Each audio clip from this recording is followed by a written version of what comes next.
11 juin, 1 Roi, chapitre 5, chapitre 6. Hiram, roi de Tyr, envoya ses serviteurs vers Salomon, car il apprit qu'on l'avait oint pour roi à la place de son père, et il avait toujours aimé David. Salomon fit dire à Hiram: « Tu sais que David, mon père, n'a pas pu bâtir une maison à l'Éternel, son Dieu, à cause des guerres dont ses ennemis l'ont enveloppé jusqu'à ce que l'Éternel les eût mis sous la plante de ses pieds. Maintenant, l'Éternel, mon Dieu, m'a donné du repos de toutes parts, plus d'adversaires, plus de calamités. Voici, j'ai l'intention de bâtir une maison au nom de l'Éternel, mon Dieu, comme l'Éternel l'a déclaré à David, mon père, en disant: « Ton fils, que je mettrai à ta place sur ton trône, ce sera lui qui bâtira une maison à mon nom. Ordonne maintenant que l'on coupe pour moi des cèdres du Liban.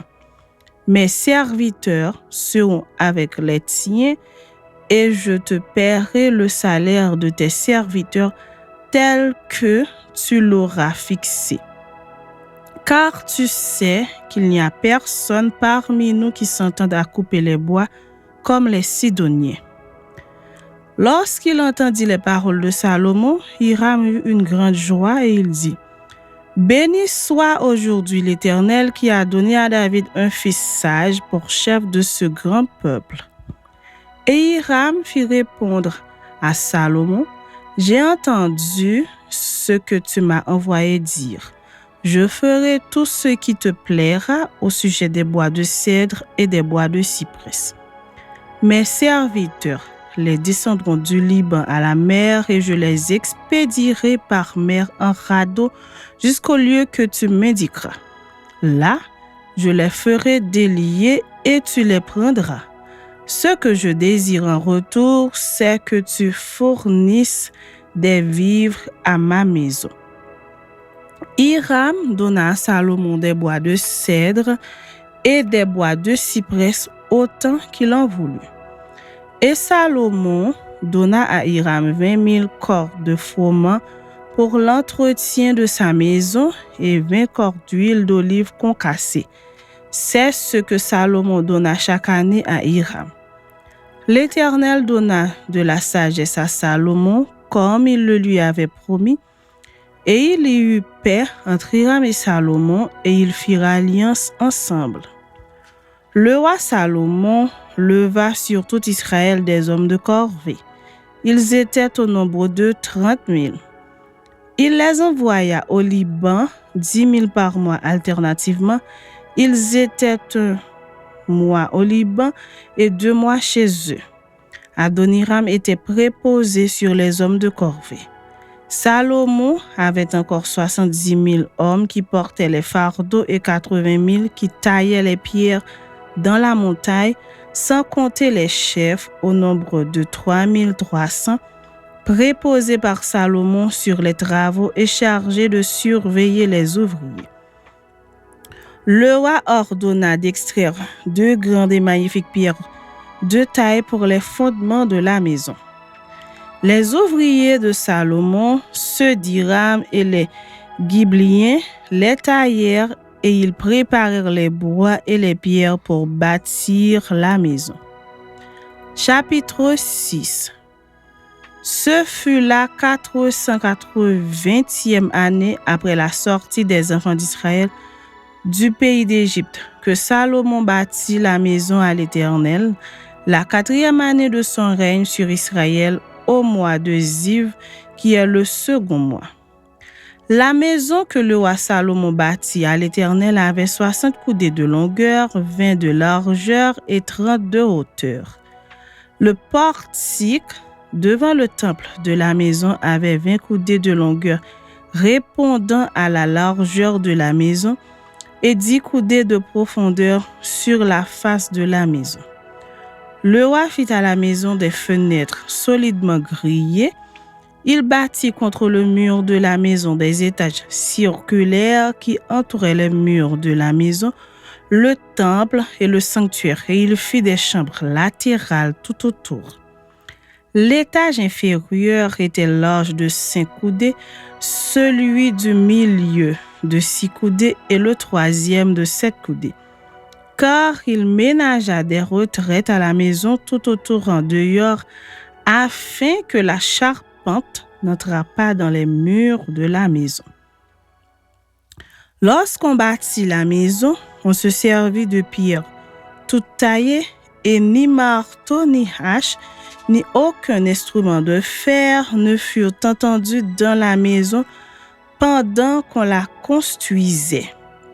L'entrée des chambres de l'étage inférieur était au côté droit de la maison. On montait à l'étage du milieu par un escalier tournant et de l'étage du milieu au troisième. Après avoir achevé de bâtir la maison, Salomon la couvrit de planches et de poutres de cèdre. Il donna 5 coudées de hauteur à chacun des étages qui entouraient toute la maison, et il les lia à la maison par des bois de cèdre. L'Éternel adressa la parole à Salomon et lui dit: Tu bâtis cette maison. Si tu marches selon mes lois, si tu pratiques mes ordonnances, si tu observes et suis tous mes commandements, j'accomplirai à ton égard la promesse que j'ai faite à David ton père. J'habiterai au milieu des enfants d'Israël et je n'abandonnerai point mon peuple d'Israël. Après avoir achevé de bâtir la maison, Salomon en revêtit intérieurement les murs de planches de cèdre depuis le sol jusqu'au plafond. Il revêtit ainsi de bois l'intérieur et il couvrit le sol de la maison de planches de cyprès. Il revêtit de planches de cèdre les 20 coudées du fond de la maison, depuis le sol jusqu'au haut des murs, et il réserva cet espace pour en faire le sanctuaire, le lieu très saint. Les 40 coudées sur le devant formaient la maison, c'est-à-dire le temple. Le bois de cèdre à l'intérieur de la maison offrait des sculptures de coloquintes et de fleurs épanouies. Tout était de cèdre. On ne voyait aucune pierre. Salomon établit le sanctuaire intérieurement au milieu de la maison pour y placer l'arche de l'alliance de l'Éternel. Le sanctuaire avait 20 coudées de longueur, 20 coudées de largeur et 20 coudées de hauteur. Salomon le couvrit d'or pur. Il fit devant le sanctuaire un autel de bois de cèdre et le couvrit d'or. Il couvrit d'or pur l'intérieur de la maison et il fit passer le voile dans des chaînettes d'or devant le sanctuaire qu'il couvrit d'or. Il couvrit d'or toute la maison tout entière, et il couvrit d'or tout l'autel qui était devant le sanctuaire. Il fit dans le sanctuaire 2 chérubins de bois d'olivier sauvage, ayant 10 coudées de hauteur. Chacune des 2 ailes de l'un des chérubins avait 5 coudées, ce qui faisait 10 coudées de l'extrémité d'une de ses ailes à l'extrémité de l'autre. Le second chérubin avait aussi 10 coudées. La mesure et la forme étaient les mêmes pour les 2 chérubins.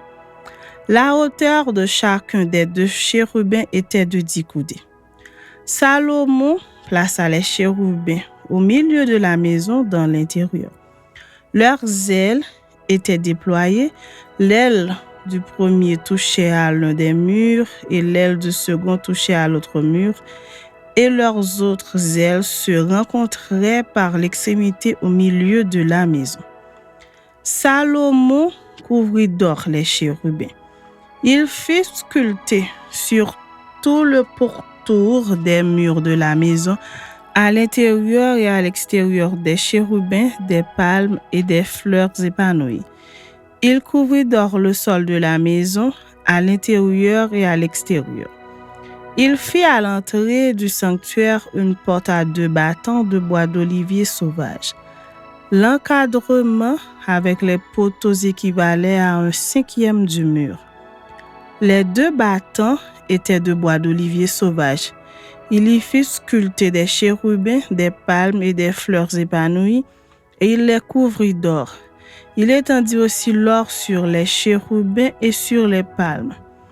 Il fit de même pour la porte du temple des poteaux de bois d'olivier sauvage ayant le quart de la dimension du mur et 2 battants de bois de cyprès. Chacun des battants était formé de 2 planches brisées. Il y fit sculpter des chérubins, des palmes et des fleurs épanouies, et il les couvrit d'or qu'il étendit sur la sculpture. Il bâtit le parvis intérieur de 3 rangées de pierres de taille et d'une rangée de poutres de cèdre. La 4e année, au mois de Ziv, les fondements de la maison de l'Éternel furent posés.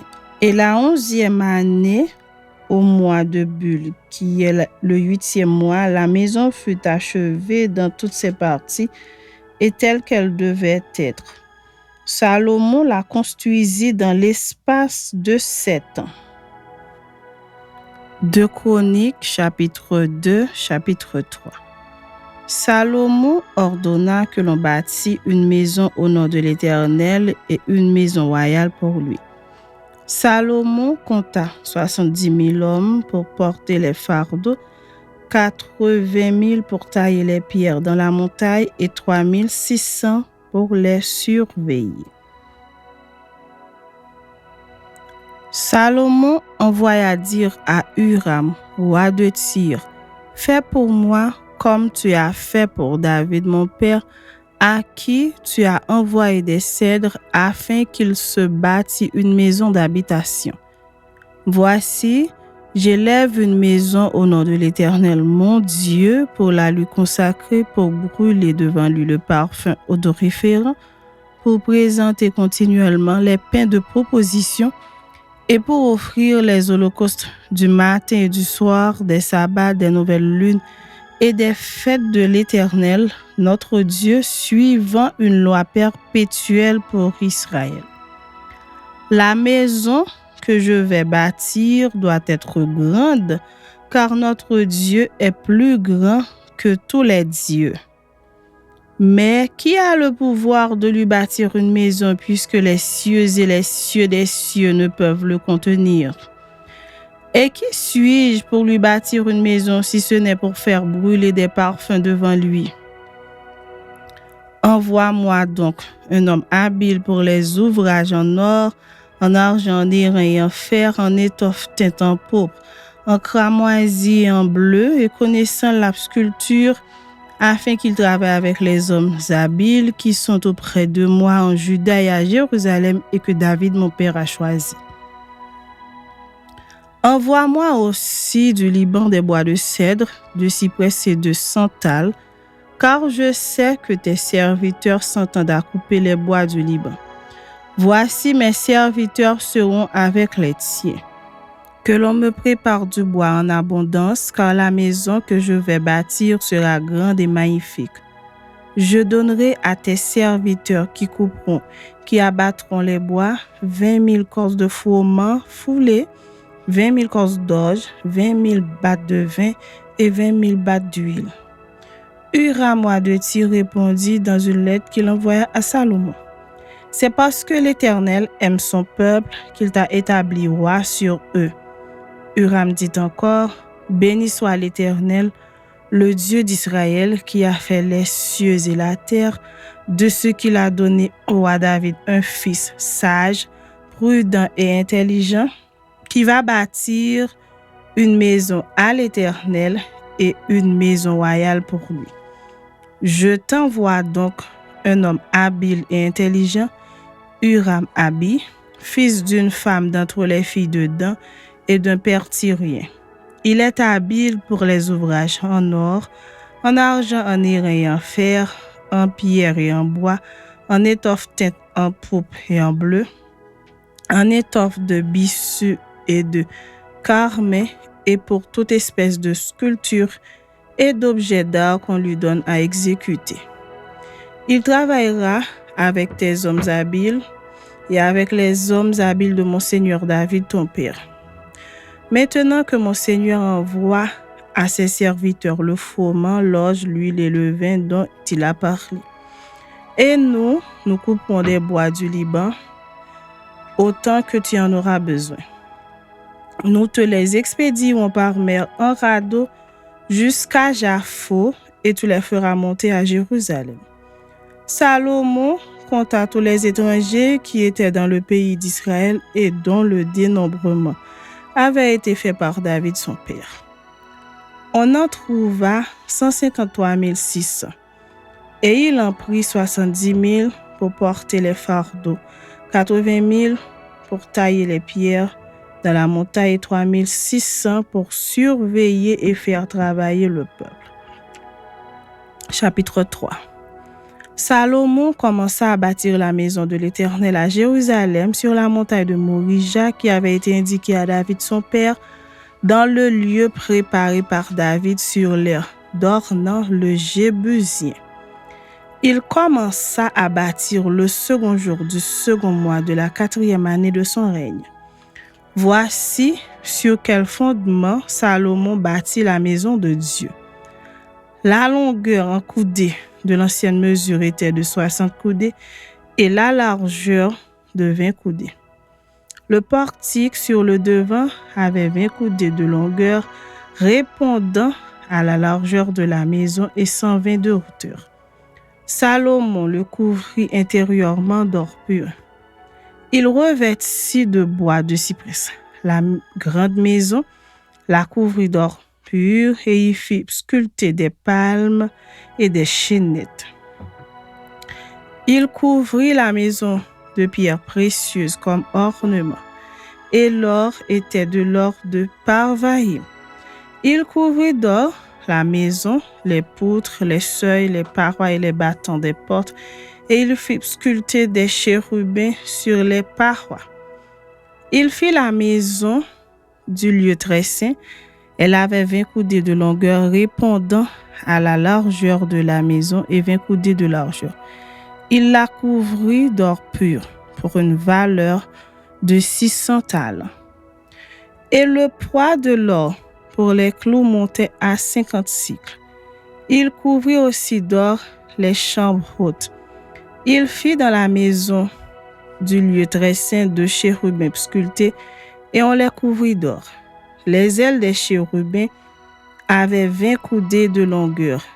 L'aile du premier, longue de 5 coudées, touchait au mur de la maison et l'autre aile, longue de 5 coudées, touchait à l'aile du second chérubin.